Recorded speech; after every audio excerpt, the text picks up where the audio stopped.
Bienvenidos. Hoy vamos a hacer un viaje en el tiempo a un momento de colapso total. Roma, año 846.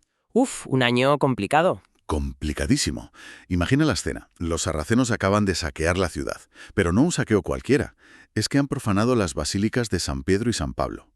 El corazón, vamos, el corazón de la cristiandad. La humillación es absoluta. Y en medio de todo este desastre, el Papa Sergio II tiene que dar una respuesta. Y el documento que vamos a analizar hoy no es una simple crónica, ¿eh? Es un análisis teológico de cómo se gestionó esa crisis. Exacto. Y aquí está el misterio que intentaremos resolver. Cómo un líder convierte una derrota, que es aplastante, en un momento de rearme espiritual. Porque, según este texto, eso es justo lo que pasó. Claro, es que la clave para entenderlo todo, y el análisis lo deja muy claro, es que esto no fue solo una derrota militar. No, fue un golpe directo al alma de la Iglesia. Un trauma colectivo que les obligó a pararse y a pensar, a ver, ¿qué ha pasado aquí y qué significa esto para nosotros? Y la respuesta no fue la esperada. Para nada. Sergio II, en lugar de un discurso de venganza o de poder, propuso una idea que debió sonar a locura.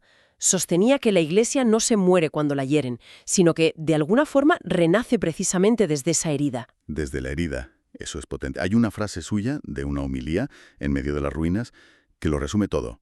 Dice, el enemigo destruye los muros, pero no puede tocar el corazón donde Cristo habita. Ahí empieza todo. Vale, el enemigo destruye los muros, pero no el corazón. Me quedo con eso. Pero vamos a la primera gran idea que nos lanza el texto, que es casi una provocación. Sí. Sostiene que el saqueo no fue un castigo ni mala suerte, fue una revelación. A ver, ¿qué demonios se puede revelar en medio de tanta destrucción? Vamos a desentrañar eso. Es la pregunta del millón, y la que se hacía la gente de Roma, sin duda alguna. El análisis lo conecta con una tradición muy antigua en el cristianismo, que viene de gente como San Agustín. Claro. La idea de que la Iglesia sufre en la historia, pues como Cristo sufrió en la cruz. Sergio recupera esta idea y la aplica a su presente. El saqueo, para él, era lo que el texto llama una repetición mística del Gólgota. Un momento, para ahí. Repetición mística del Gólgota. Suena muy denso. Para que nos hagamos una idea, quiere decir que el Papa veía el saqueo de Roma como una especie de reescenificación de la crucifixión de Cristo, pero a nivel de toda la ciudad. Exactamente eso. Veía a la Iglesia, a la que se llama la esposa de Cristo, siendo despojada, humillada y herida. Igual que su Señor en la cruz. Eso es, no es que buscara el dolor, sino que le encontraba un sentido. Desde esta óptica, la fe no consiste en tener una vida sin problemas, sino en ser capaz de encontrar a Dios precisamente en medio del caos. La cruz, que para los romanos era el símbolo de la derrota, se convierte en el lugar donde la esperanza se demuestra de verdad. Pero, seamos sinceros, ¿no suena esto a una justificación a posteriori? Para la gente que lo perdió todo, que vio profanar sus templos, ¿no sería este discurso del Papa una forma de decir, aguantad y no os quejéis? Claro. ¿No corría el riesgo de sonar hueco? Por supuesto que corría ese riesgo. Pero, según el análisis, la intención no era minimizar el dolor, sino transformarlo. No era decir, esto no importa, sino, esto importa tanto que se parece al momento más importante de nuestra fe. Es un cambio de perspectiva total, radical. En vez de preguntar, ¿por qué Dios ha permitido esto?, la pregunta se convierte en, ¿qué nos está diciendo Dios a través de esto? Y esa es la revelación, descubrir que incluso en la derrota más absoluta, la fe puede encontrar un eco del sacrificio de Cristo. Es una teología, digamos, para tiempos de crisis, no para tiempos de paz. Entendido. El dolor te obliga a mirar las cosas de otra manera. Pero, ¿y la destrucción física? ¿La pérdida de tesoros, de arte, de historia? ¿También hay un mensaje ahí o eso es simplemente una tragedia? Sí, y esa es la segunda gran pista para resolver el misterio. El documento lo llama una teología de la purificación. Utiliza una cita del propio Sergio II que es brutal. A ver. Dios permite que se derrumben las obras de nuestras manos para que miremos hacia la obra de su corazón. La idea es que la Iglesia de Roma se había vuelto quizás demasiado rica, demasiado cómoda, dependiente del oro, del poder, del esplendor, y el saqueo, al arrebatarle todo eso, la obligaba a volver a lo esencial. El texto dice que las ruinas son una catequesis visible. Es una imagen poética, pero es realista. ¿O es una forma de romantizar una catástrofe que en el momento solo significaba dolor y pérdida. Yo creo que es una mezcla de ambas cosas. Obviamente en el momento fue un trauma, pero el liderazgo de Sergio II consistió en ofrecer una narrativa para procesar ese trauma. Entiendo. Piénsalo como un incendio forestal. Parece una catástrofe total, todo negro, calcinado. Pero en realidad el fuego está limpiando la maleza seca, permitiendo que crezca algo nuevo y más fuerte. La idea aquí es que el saqueo quemó el lujo y el poder accesorio, Lo superficial. obligándola a redescubrir su verdadera riqueza, que no estaba en los cálices de oro, sino en la fe, en la caridad, en la comunidad. Y la reconstrucción de los muros de piedra se convirtió así en un símbolo de la reconstrucción interior que todos debían afrontar. Esto me recuerda un poco, salvando las distancias, a la cultura minimalista de hoy. La idea de que desprenderse de lo material te libera y te permite centrarte en lo importante. ¿Es esa la misma lógica? Es una analogía excelente. La lógica subyacente es muy parecida. Una crisis externa que te despoja de tus seguridades materiales puede ser una oportunidad para una reevaluación profunda de tus prioridades. Para Sergio II, la pérdida de los tesoros era una invitación a preguntarse, a ver, ¿nuestra fe depende de estos objetos o de algo más profundo? Espera un momento. Entonces, la tesis del documento es que el Papa, en vez de proyectar fuerza y poder, que es lo que uno esperaría, Sí, lo lógico. hizo todo lo contrario. Se presentó como alguien débil, doliente.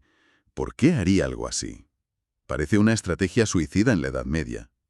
Y ahí tienes la tercera clave del puzzle.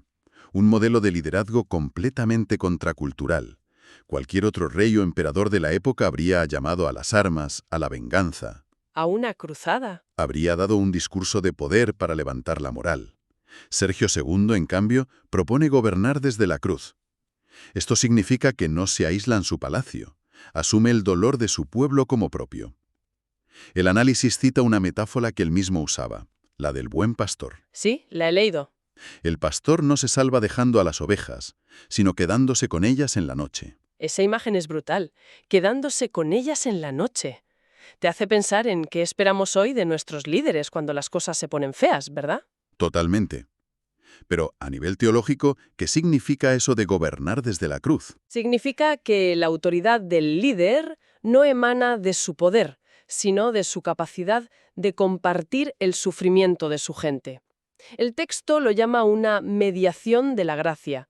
No es un concepto fácil, pero la idea es que al unir su propio dolor al de la comunidad, el pastor se convierte en un canal, en un puente. No dirige desde la distancia, no. Intercede desde dentro de la tormenta.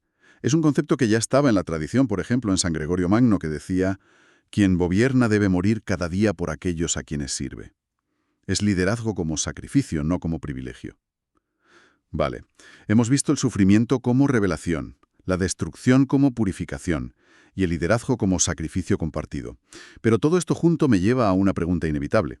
Adelante. Es solo una forma muy elaborada, muy poética de aceptar la derrota.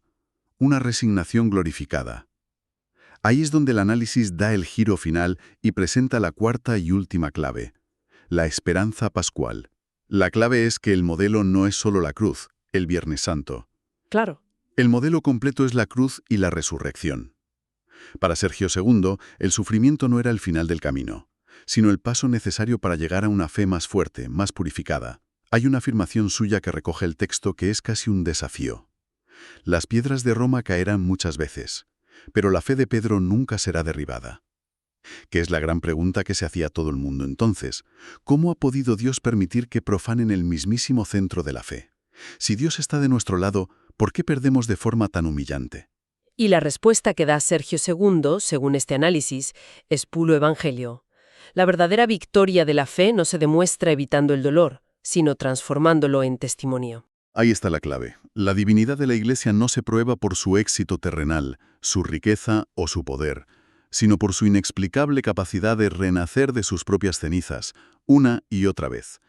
Hay una cita final de una de sus homilías que es demoledora.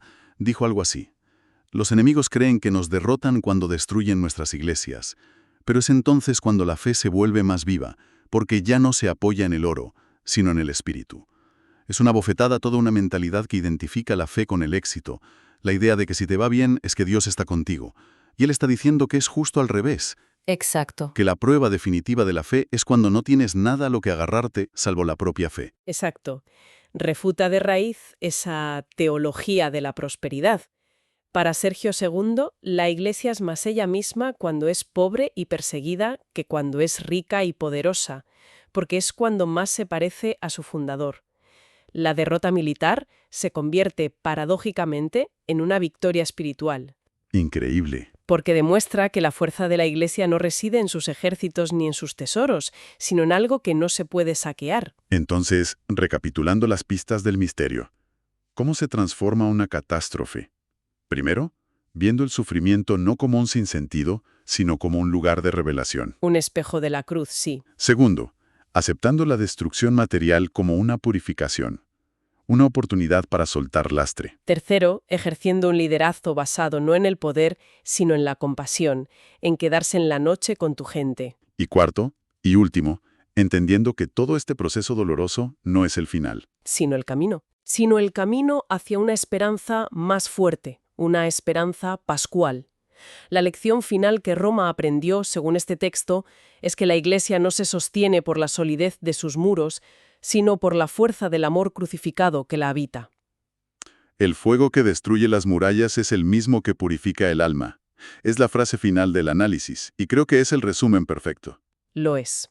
Sugiere que cada crisis, cada Viernes Santo en la historia, es en realidad la antesala de una nueva Pascua, de un renacimiento.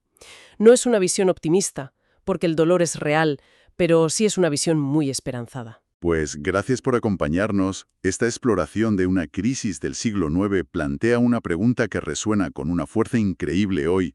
¿En qué muros, sean materiales, institucionales o incluso personales, depositamos nuestra seguridad? Y, quizá la pregunta más importante, ¿qué oportunidad de purificación y renacimiento podría surgir si, de repente, esos muros llegaran a caer?